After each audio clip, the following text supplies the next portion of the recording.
O governo do Ceará não para e segue investindo na saúde para dar mais qualidade de vida aos cearenses. Hoje, o tratamento contra o câncer e o atendimento em traumatologia já são realidade no interior e milhares de cearenses recebem atendimento perto de casa. Tem esse hospital aí na nossa cidade. Foi uma sensação de alívio, algo que eu não teria que me preocupar em destacar da minha cidade para a capital. Na capital, o novo Hospital Universitário do Ceará, um dos maiores do Brasil, ampliou os atendimentos e fortaleceu a rede pública. O hospital é muito bom, é ótimo, entendeu? Eu me sinto bem aqui. E com um plantão de cirurgias, o governo do Ceará está agilizando as filas. Tudo isso com o reforço de milhares de novos profissionais da saúde em todo o estado. O governo do Ceará segue firme no compromisso de cuidar dos cearenses, reduzindo o tempo de espera de consultas, exames, tratamentos e cirurgias. O governo do Ceará não para, a saúde avança.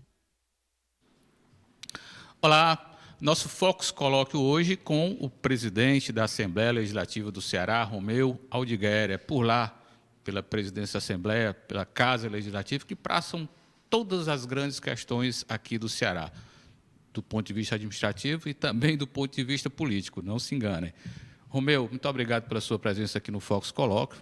O presidente Romeu já com a longa trajetória no serviço público, como dirigente de instituições como o SEMASSE, como parlamentar, 2 vezes como prefeito de Granja, na região norte aqui do nosso Ceará.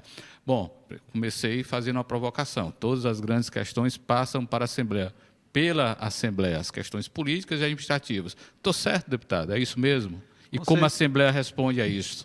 Com certeza, Fábio.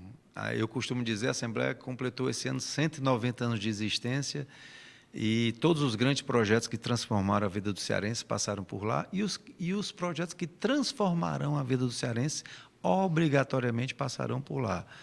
Nós somos uma casa de leis, uma casa de fiscalização e uma casa que tem 46 homens e mulheres eleitos pela população cearense, cada um com a sua ideologia partidária, com a sua identidade, né? E nós temos que respeitar todos e a todas, do deputado mais votado ao menos votado, e procurando sempre convergir as ideias, diminuir as diferenças, respeitando as divergências, colocando, quando não tivermos convergência, para o plenário, que é soberano, votar e aprovar leis e projetos de interesse da população cearense. Eu acho que nós temos sempre que pensar no bem-estar dos 9 milhões de cearenses. Deputado, como eu disse também aqui, as questões políticas passam necessariamente pela casa. Não as decisões, mas as grandes discussões, as articulações, os debates que também são públicos lá. A Assembleia é uma caixa de ressonância da política, né? Os debates entre oposição e governo, centro, enfim. E eu sempre considerei a Assembleia como um papel fundamental da democracia, porque é a casa onde todos podem falar e, evidentemente, isso ocorre ao longo da história de 190 anos da Assembleia. Então, muito importante. Deputado, nós estamos vivendo aí um momento que eu chamo de uma TPM, uma tensão, uma TPE, tensão pré-eleitoral, nesse sentido. Bom, como é que o senhor está vendo esse cenário aqui do Ceará, diante de uma possibilidade inusitada, uma possibilidade que não se apostava há algum tempo, de uma candidatura de um ex-governador, ex-ministro, um polemista, um nome nacional, que no caso, Ciro Gomes. O senhor acredita nessa possibilidade da candidatura de Ciro Gomes em oposição ao senhor, ao governador Elmano, ao ministro Camilo, em oposição aqui no Ceará? Primeiro, eu gostaria de dizer que é muito ruim o sistema atual eleitoral brasileiro, quando a gente tem eleição a cada 2 anos. Sou radicalmente contra isso, porque engessa as gestões, nós perdemos prazos constitucionais de licitação, de concurso público. Aí, como você diz, já estamos numa área eleitoral, passa uma eleição, já inicia outra eleição. Era importante que a gente tivesse, gasta-se muito com a justiça eleitoral, gasta-se muito com o sistema judiciário, é muito ruim para a nação. Era bom que a gente tivesse eleição a cada 4 anos de vereador a presidente da República. Segundo, dizer que nós estamos na era do extremismo, que é muito ruim. 2 polos antagônicos, né? Um que se chama conservador, de direita ou extrema-direita, o outro se chama progressista, de esquerda ou de centro-esquerda. Isso é muito ruim para a nação. Acredito que a gente tem que oxigenar isso. E esse personagem que eu falei aí é um que clama pelo fim, é vítima do extremismo. Exato. E clama pelo fim da polarização. Exatamente. Você acha que ele conseguiria... E está indo para o extremismo. Ele Por quê? se diz auto-vítima do extremismo, né? Criticou o extremismo, foi candidato a presidente como alternativa no Brasil por 4 vezes, né? Não obteve sucesso. A vida toda criticou o extremismo e hoje se junta à direita, à extrema-direita, que ele tanto combateu. Porque ele foi do PSB, do PROS, do PDT, está no PDT, campo de Leonel Brizola, né, um campo de Darcy Ribeiro, uma área da Internacional Socialista que vê a esquerda como o melhor caminho, governos progressistas, governo que cuidem, tenham um olhar mais social, principalmente no Brasil, num país como o Brasil, que tem enormes desigualdades sociais e regionais, ele se junta agora, né, ou tenta se juntar à direita, à extrema-direita, a quem pratica o ódio, a quem é radical, a quem governou o Brasil durante 4 anos. Né? É importante que Jair Messias Bolsonaro governou o Brasil durante 4 anos, negou a ciência, negou a vacina, né? Enfrentou a pandemia, o Brasil teve recorde de 700 mil mortos, poderia ter bem menos, poderia ter um sucesso muito maior em relação ao tratamento da pandemia, não fez nada para melhorar o Sistema Nacional de Segurança Pública, não fez novas leis, não endureceu o Código Penal, não endureceu o Código Processual Penal, colocou lá o grande xerife, ministro Moro, brigou com o Moro, né? Foi um desastre do ponto de vista de abrir a caixa preta entre eles, de coisas não republicanas, e foi um desastre do ponto de vista de gestão, porque o que foi que a direita fez durante 4 anos para a segurança pública? Negou o Pacto Federativo, nunca recebeu um governador de oposição. O governador Camilo, então, o governador teve que entrar na justiça para conseguir recursos de medições de obras paradas do FNDE. Mas o senhor acha que a candidatura de Ciro Gomes, aí, nessa composição com a direita, formando algo de centro-direita, não deixa, isso aí não ficaria primeiro, um pouco... O senhor acredita nessa candidatura de Ciro Gomes, para começar? Primeiro que eu acho que se houver a candidatura, eu não acredito na candidatura. Eu costumo dizer que não cabe a nós escolher o candidato da oposição.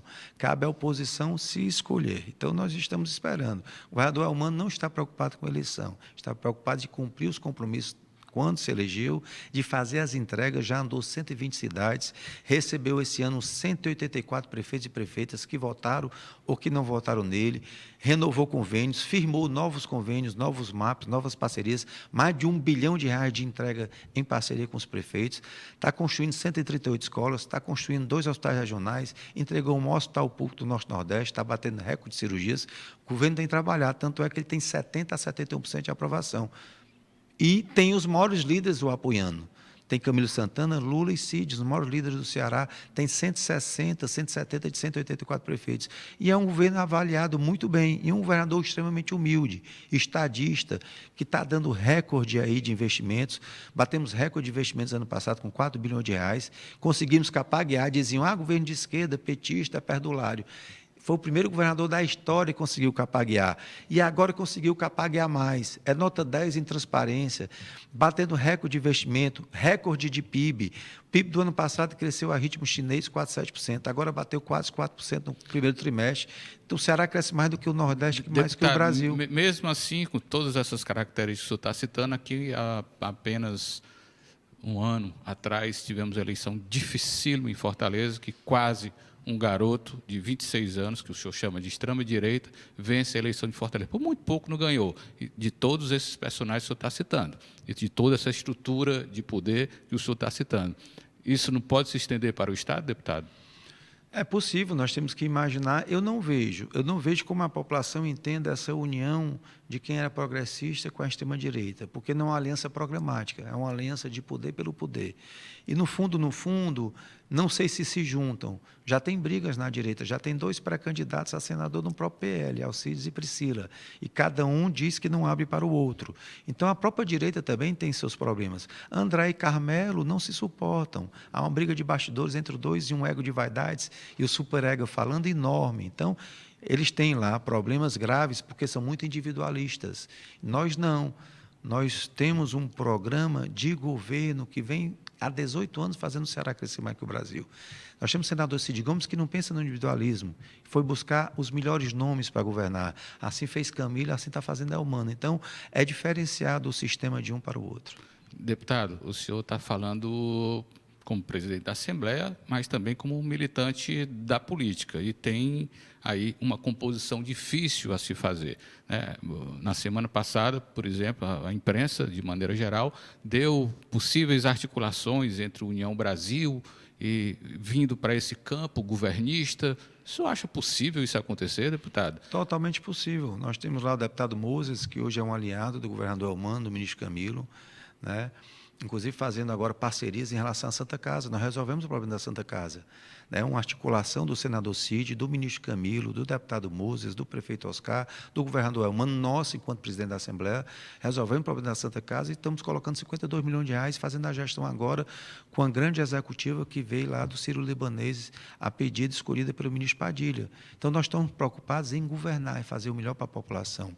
Nós temos lá o prefeito Roberto Pessoa, a deputada Fernanda Pessoa, o deputado Zezinho Albuquerque, o deputado Aljoto Albuquerque. Então, grandes nomes dentro dessa construção do novo União Progressista, da União Brasil com o Partido Progressista, que são governistas e que acreditam no governador Elmano. Então, estamos conversando, eu acredito Se que esvaziaria é a oposição, possível. deputado. Acho que a posição já está esvaziada, Fábio. Acho que a posição é um coxa de retalhos que está tentando se construir. Acho que o café da oposição já está gelado, ele não esfriou. Essas pesquisas saíram agora, recentemente, sobre Existe no alimento. existe recall. O Ciro Gomes foi candidato a presidente 4 vezes, né? E começa uma eleição, ele derrete. Toda eleição ele derrete. Até pela verborragia, pelo que já disse no passado e pela própria população. Até 2 anos atrás e meio, eu estive inaugurando o aeroporto Luciano de Arruda Coelho, em Sobral, e vi um discurso do Ciro Gomes dizendo que existe o Ceará antes e depois de Camilo Santana. Foi o maior governador de todos os tempos, os maiores números, e enaltecendo Camilo Santana. E por que isso mudou? Porque Camilo quis colocar a melhor vice-governadora da história, uma mulher acima do seu tempo, uma mulher que é responsável por transformar o Ceará na melhor educação pública da América Latina, estava Isolda sentada Cel. na cadeira, e querer que Isolda fosse a legítima candidata, e esse era o acordo que tinha. E aí não, o Roberto Cláudio, tão novo, não podia esperar. Eu mesmo conversei com o Roberto várias vezes. Venha ser vice-governador, Isolda vai fazer a gestão técnica, você vai fazer política. E o que é que o Você Roberto vai ser o respondeu? chefe da Casa Civil, política tem hora e escada, você é novo, mais novo do que eu. E a Então, resposta? a resposta Pra foi você, da- naquele momento. A resposta foi dada nas urnas. O egoísmo, pensar e colocar o umbigo adiante do projeto de Estado, né? Ficou num mísero 3º lugar com 14% dos votos. Então, a população entendeu o recado. E nós continuamos trabalhando. Camilo é um estadista, Elmano é estadista, são pessoas humildes, preocupadas em governar para todos, principalmente para quem mais precisa, e efetivar boas políticas públicas, né? Eu acredito que esse projeto continua, porque o cearense é muito inteligente. Deputado, eu vou colocar aqui o nome de algumas pessoas, eu Pois queria não. que o senhor se posicionasse sobre elas de uma maneira rápida. Tá? E vou começar com os governadores eleitos que estão ainda aí vivos. Creio que o mais velho deles é o governador Lúcio Alcântara, um personagem com o qual o senhor teve relacionamento político também. Como é que o senhor classifica o ex-governador Lúcio Alcântara, deputado? Um homem de bem, preparado, um estadista. O ex-governador Gonzaga Mota?